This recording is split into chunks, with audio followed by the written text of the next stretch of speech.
Yeah, this one's good.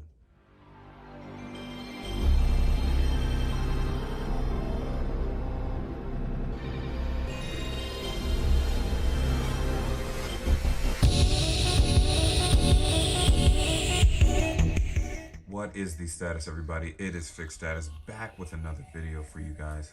And today we're going to be looking at something really different. We're going to be looking at the MDLX 3.0 Optimus Prime. This thing is a beauty, guys, ladies and gentlemen. I've had it for a couple of weeks. I just wanted to take some time with it in order, before I just gave it my initial thoughts.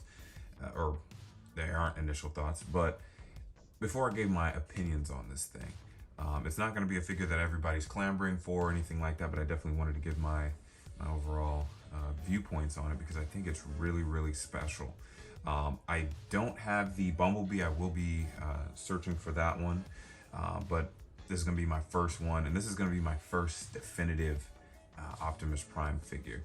There are some setbacks to this figure. There are some really good highlights to it, so I definitely want to cover those. Try to make this one a quick one, and yeah, that's it. Let's dive into it. All right, guys, so just off the bat, I mean, this thing is it's incredible. One thing you'll notice whenever you first pull it out of the box, whenever you first get a good look at it, it's just the substantial weight of it. You know, it has a weight to it that's just it's such a premium feel.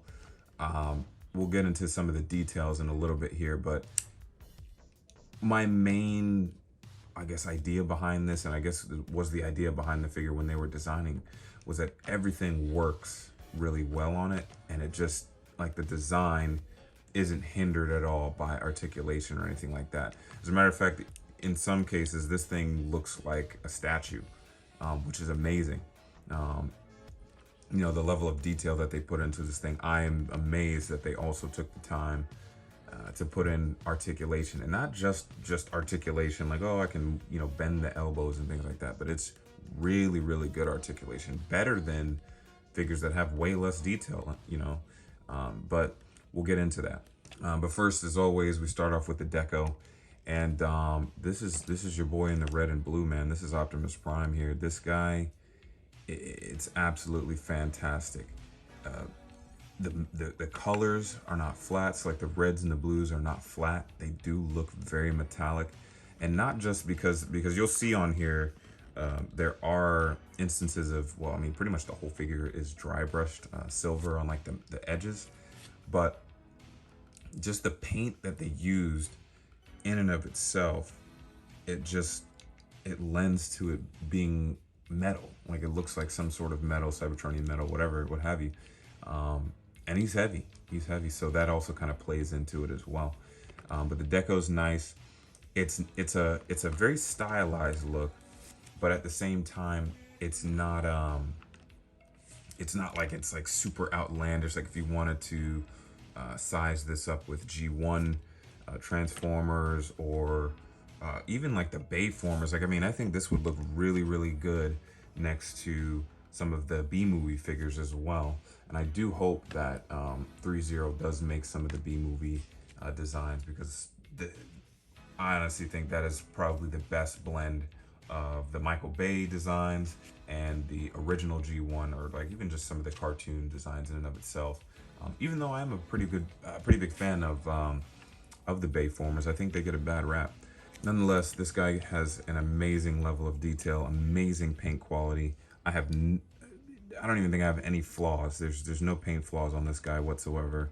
The decals on this guy are amazing. Like, if you can see, Autobot symbol on there is really nicely applied. The yellows, like just some of the smaller details, really nice.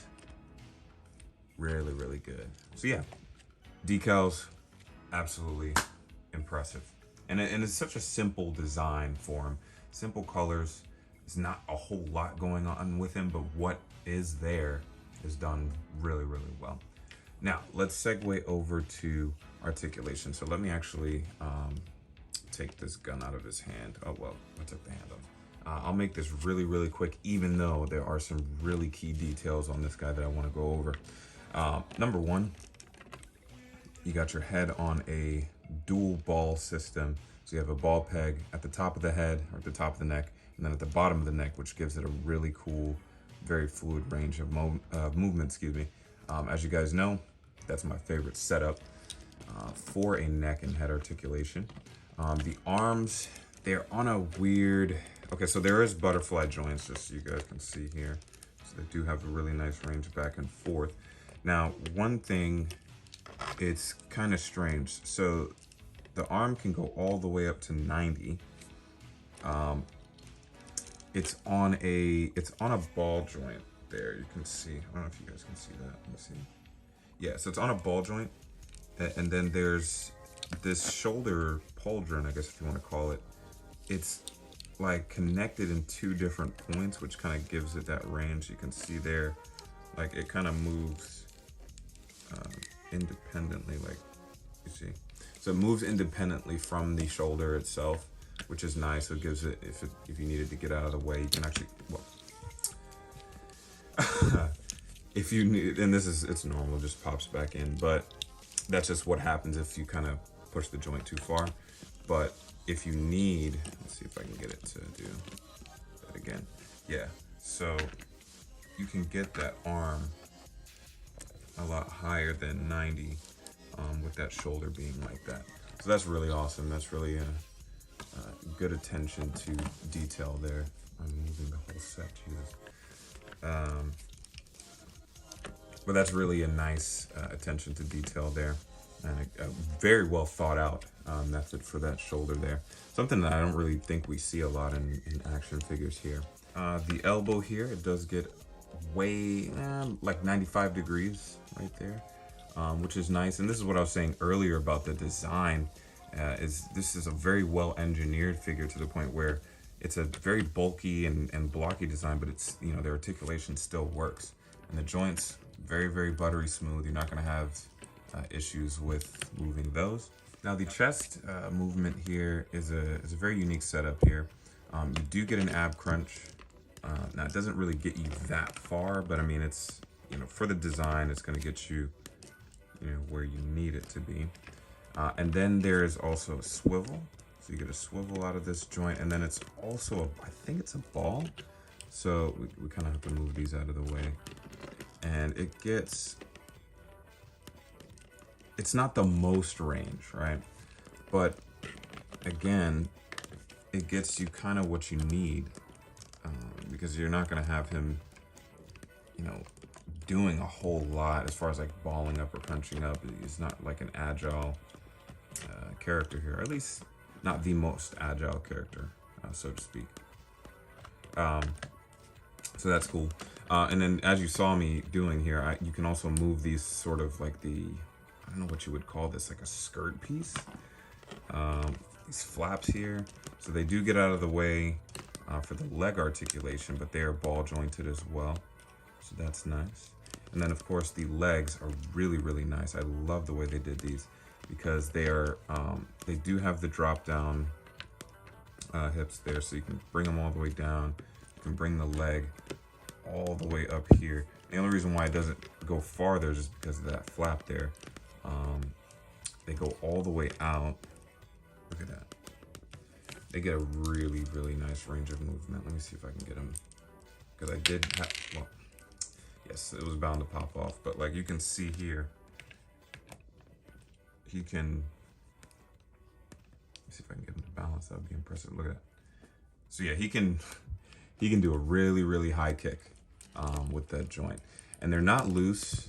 These are done really, really nicely. They're not loose or anything. And see, just to demonstrate as well, this just pops back in. And good as new. Yeah, but the legs are really, really nicely done. They hold the weight, as you can see, they held the weight of that high kick I just put them in. Oh, also, I forgot, I kind of skipped over the hands. The hands are on these ball joints, which I'm not a fan of the way that they're implemented here, because the pegs themselves are really, really small. You can barely even see that. And I have been having trouble with the fists, or like the hands themselves, just getting them to stay on, or sometimes getting them on. You know, they kind of pop off. Not the greatest range of movement, but they do move. And then going back down, we also have our knee articulation here. Crazy amount of range, considering how chunky this guy is. I mean, look at that. Look at the size of the leg, and yeah, it's double jointed as well. So it's like you can get you can get a bend up here and a bend down at the bottom of the leg there. So good range of movement. You know, so if you want him in like a jumping pose, you can get him in there. I'm gonna be kind of finagling this guy. It's kind of a puzzle with this guy as well, you know, because he has those smaller moving parts. So you kind of have to be careful of, you know, those popping off. But once you get used to them, it's pretty, you know, it's pretty fun. So yeah, the knee bends there. So that's nice. I've seen people that have an issue with the way this knee looks. I don't really mind it because I like at least that they sculpted something on there. I do, however, think they could have, you know, they could have implemented a knee pad or some sort, knee guard there as well. That would have been really nice. Just more detail, but I don't really mind. I apologize if you guys, if I'm moving this set here. So yeah, that's really nice on the knees. Now the feet, you get a good amount of pivot because these are on a ball joint that go into the bottom of the calf there. So you get a decent amount of range there. So you got side to side, you got forward and back, and then these flaps actually open up. Now they don't really permit any more range, but it does give you kind of an idea of what you're working with as far as the, let's see, as far as the articulation there is concerned. So you get that range there. And of course you also have a toe hinge, which is good. I'm always a fan of toe hinges. This part also moves, but it's not like, it doesn't move out of the way or anything like that. It just has a ball joint attached to it. So it doesn't really do anything. It's not functional, at least in my opinion. So yeah, articulation is really nice. Really nice on this guy. Like I said before, everything is stiff enough, but it's also buttery smooth to where he's not gonna be, you know, too tight. You gotta apply a lot of heat to him or anything like that. So I think that is a job well done on ThreeZero's part. All right, so let's take a look at his accessories. He does come with quite a few different things. Number one, he comes with his insanely large, am I saying insane? Jesus. Insanely large proton cannon, plasma cannon, whatever you want to call it. Really nice because it does have the G1 design, like the buttstock on there, and then, but it also has a more modern or more futuristic vibe to it, Cybertronian, I guess. Really cool. I think this whole art style really reminds me of like Fall of Cybertron or War for Cybertron. It has that kind of design where everything is like chunky and really over exaggerated, which is cool. And then you also have his Energon axe, which is a staple for Optimus Prime. And again, it really has that hybridization between Bayformers and G1 designs. That looks really awesome. The blade is very pointy as well, very sharp, so be careful. But really nice, don't break it. As far as hands go, he does have the two-fisted hands that he has on him now. He has trigger fingers for the cannon. Optimus Prime is a leader, so he does have commanding, pointing fingers. Now he does have two of them, which I guess ambidextrous leadership. So you have your gripping hands for the axe. And these are the most bizarrely sculpted hands. I'm not a huge fan of these because I guess these are sort of like, I don't know, grasping or reaching out hands, but they're sculpted in a way which they're just really over exaggerated.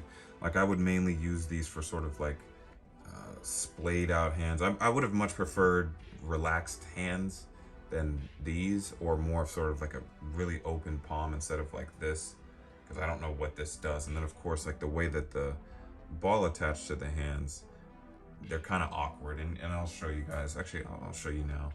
So you see, like it's not like an open. I don't know. It's very weird the way that the hand is situated, and then of course like you can bend it down. You can't really bend it out as if he's like commanding. So it's kind of like, I mean, I guess it works as a walk, you know, like relaxed hand while he's walking. I don't know. I think they're a little awkward. I would have much preferred a regular relaxed hand. Just in my opinion there. If he could just stand. Okay, he's not gonna stand. Is he gonna stand? Yeah. Yes, he will stand. Now, he does also come with a second set, or this is the 5th set of hands here.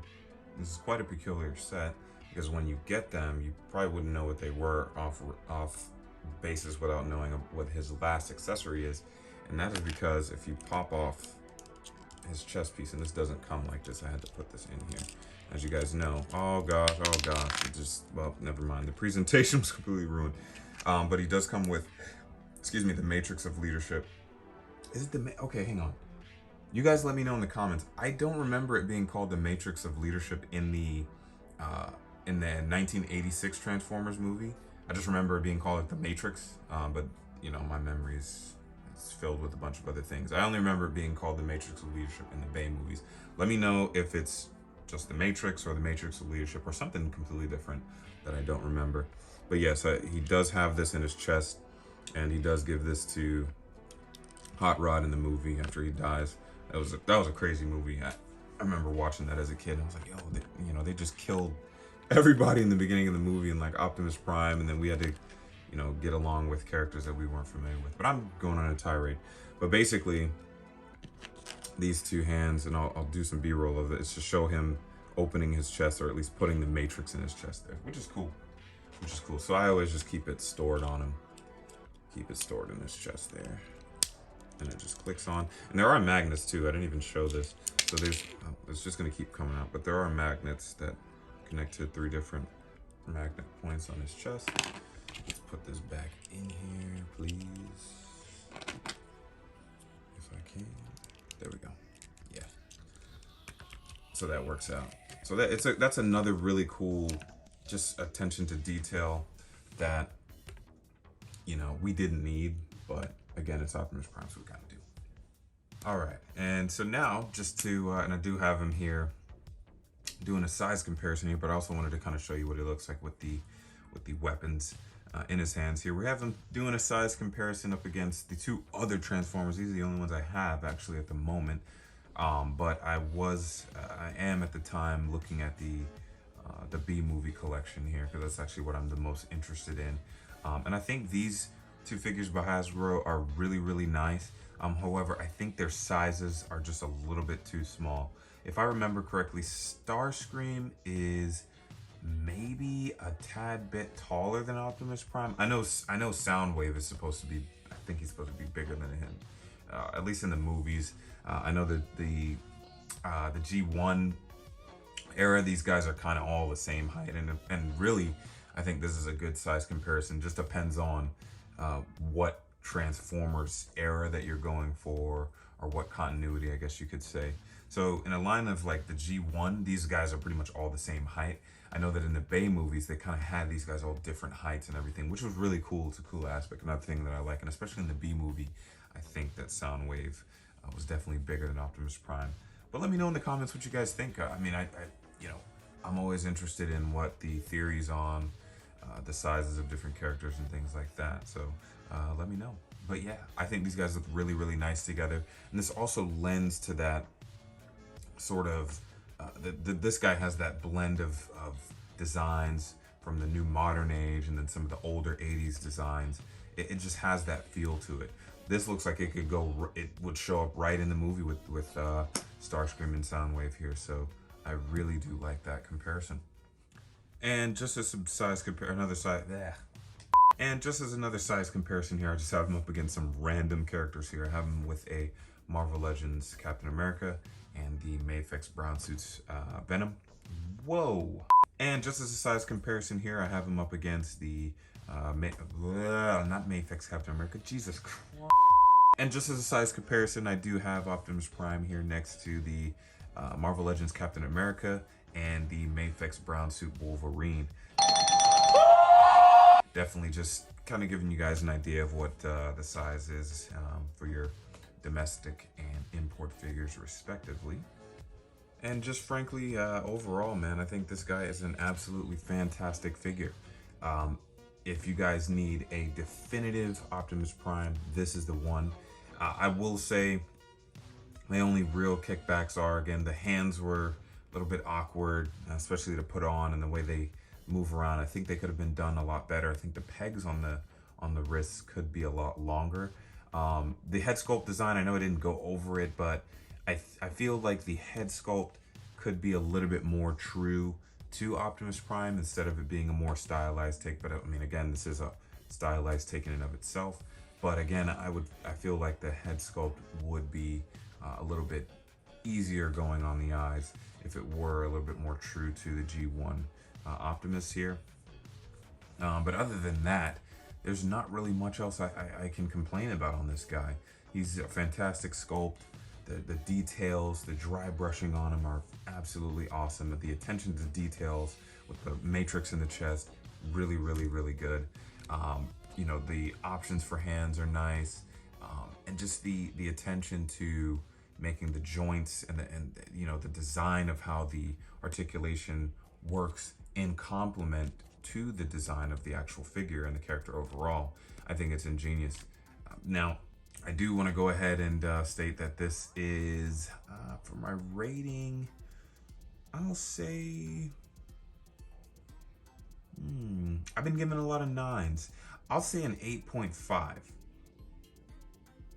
No, why would I do that? It is a 9.5. It's almost a perfect figure. I don't know what more could you want from this? Maybe some blast effects. Maybe, you know, the different hands are kind of what take it back for me, as well as the head sculpt. But other than that, there's really nothing wrong with it. It's an awesome figure. If you like Transformers, if you like Optimus Prime, you're not going to be disappointed. So yeah, my final verdict is a 9.5 out of 10. I absolutely love this figure. He does also scale really well to other Transformers, which I didn't expect. But this is a Hasbro licensed figure, so I would imagine that there was at some point a communication to where the figure had to be in the same scale. But other than that, yeah, man, it's really, really awesome. Go get one if you can. I'm gonna be looking out for the Bumblebee as well as the new Megatron that's coming out, and then I think there's even a Hot Rod coming out as well, which is gonna be really, really cool. But yeah, again, if there's anything else you guys want me to look at, please leave comments in the comment section below. I'd love to hear what you guys think. I appreciate you guys' support also on the last video. Thank you guys so much. Much love going out to you guys, and I am going to be trying to get more videos out for you. As a matter of fact, I'm going to be working on another one right after this one. But other than that, follow me on Instagram. It's Fixed Status. It's been an absolute pleasure. Thanks for coming out, and peace, guys.